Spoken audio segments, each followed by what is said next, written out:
Hey y'all, K Divine. So one thing I do, even though I don't really celebrate holidays and stuff like that, one thing I do like to do, especially around Halloween, is watch horror movies. Um, and one series that I really liked that came out a couple years ago on Netflix was the Fear Street, the three-part series, and they just brought out another one that I'm gonna watch after I'm done. I'm on part two, but I'm watching this, and if you haven't seen any of them, if you like horror, definitely go on Netflix and watch. I think they're really good. Um, so go watch them before you watch this video because I'm doing a whole bunch of spoilers if you haven't seen it. I mean, even though these movies are 4 years old now, but I digress. Um, the funny thing about this is so it takes place in two neighboring towns, one called Sunnyvale and one called Shadyside, or whatever they call it. They call it the Shady Side, whatever. And the Shady Side people are poorer, they don't have as much money. And then the Sunnyvale, they're richer, they have, they're wealthier, things of that nature.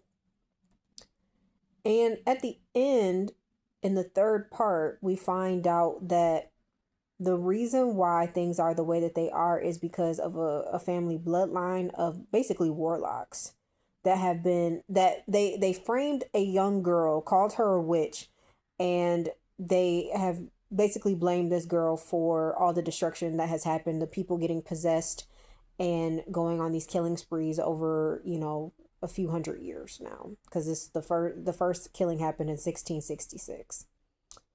um and the the time period in which the movie takes the base of the movie takes part in is in 1994. So throughout history of these towns, there have been these murders in the sunny side, or yeah, in the shady side, sorry, in the shady side of this town. And we find out that it's, like I said, this bloodline of warlocks that basically choose a victim that essentially they die and they get possessed, and then they go and they start killing a whole bunch of people. And then it's like, when it's kind of like a Cinderella story in a way, like when it strikes midnight, then they disappear or whatever, and then the killing stops.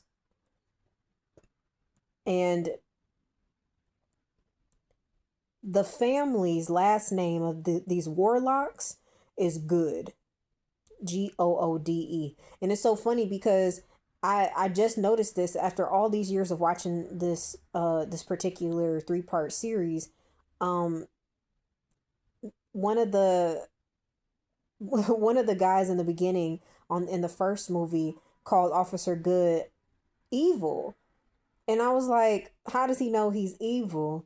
But then when you get to the end, you find out, like I said, these people are warlocks. And I just find it so funny because it's kind of descriptive of how a lot of stuff is nowadays. Like the people who are seen as good, the people who have the money and the status, and they live in the nice neighborhoods and they have the nice cars and things of that nature, they be doing some of the most heinous and evilest things to people who are poor. And it's so funny because like in this second part, this is taking place in like 1976 or 74, somewhere around I think it's 1976. Hold on, let me see. All right. 1978. Okay. So this is taking place in 1978 at a summer camp. And the summer camp is basically divided by the rich kids and the poor kids. And when they were making the announcement about the color war, this is like them doing like pranks on each other and stuff like that. This is right around the time that there's a killing that's about to happen. Um, one of the Sunnyvale leaders said this is good versus evil, and I find it so funny that oftentimes the people who do the most evil try to say the people who are doing the good are evil. And it's such a good manipulation tactic. A lot of the times this happens, and I just feel like this is why I said, like, y'all got to pay attention to the stuff that you watch. And I mean, I feel like there are hidden messages in of TV shows. There's a lot of hidden messages in the movies that we watch. I mean, you go and watch the Matrix series and you'll catch a whole bunch of gems from that in itself.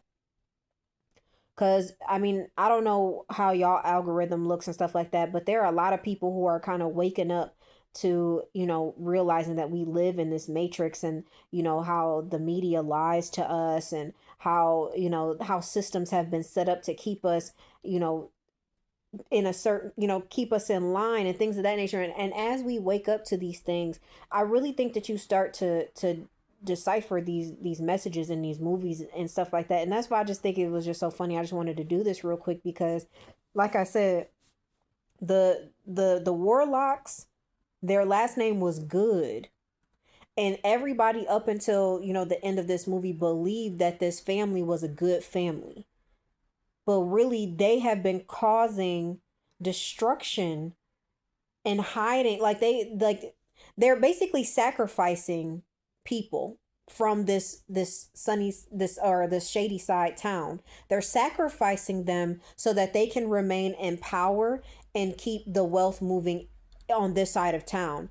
And they do that and keep the other people who live in the Sunnyvale side. They basically keep them distracted and keep the people on that side hating the people on the shady side, saying like, oh, they're all murderers, and oh, there's somebody's dies every day and it's just what they do, when really is them causing all of this stuff that's happening over there.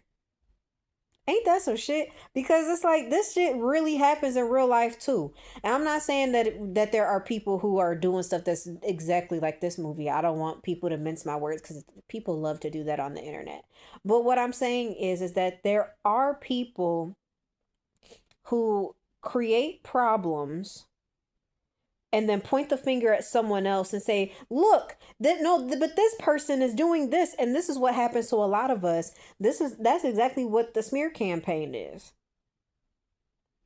The smear campaign is somebody did something to you or to a group of people or whatever the case may be, and they don't want the truth getting out, so they start smearing your name, creating drama, creating problems for you, so that no one is looking at you or no one's looking at them for, the real truth, like what's going on. So the focus is on you. So everyone thinks that you're the bad person. Everybody thinks that you're the bad guy. You got to be the villain in the story, while they're over there, creating problems and just trying to, pretend like they're not really the one causing all the issues.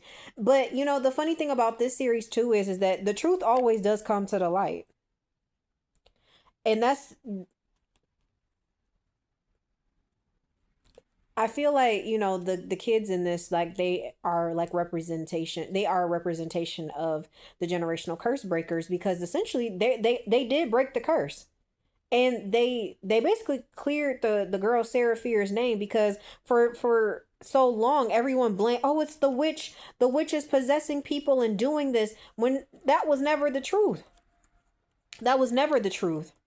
And the girl finally was able to rest in peace by the end of this, because really, like I said, the people was warlocks and they was working with the devil, or like some demonic entity essentially, and they would just sacrifice people, and those people will become possessed and go crazy and then kill themselves, but they were already dead. Like, it's so crazy the way that this is. Like I said, y'all should go watch the movies because they're really good. I'm eager to watch this new one to see what it's like, because I really enjoyed this series. I really don't think they needed to do more, but we'll see how it goes. But I just wanted to talk about that real quick. Like, that's why, like I said, like I made a few weeks ago about Don't Look Up, and how like that was a full depiction of like literally what's happening right now. Like, they be trying to keep us distracted from things and pointing the finger at someone else, so we're not looking at who's the real problem. And this is real. So like, that's why I'm saying be careful. Like, really, really pay attention to the stuff that you watch and the hidden messages within them, because you never know what little gems that these folks be dropping. And Hollywood always tell us what they do before they do it. So Y'all pay attention. I love y'all. It's your girl K Divine. Bye.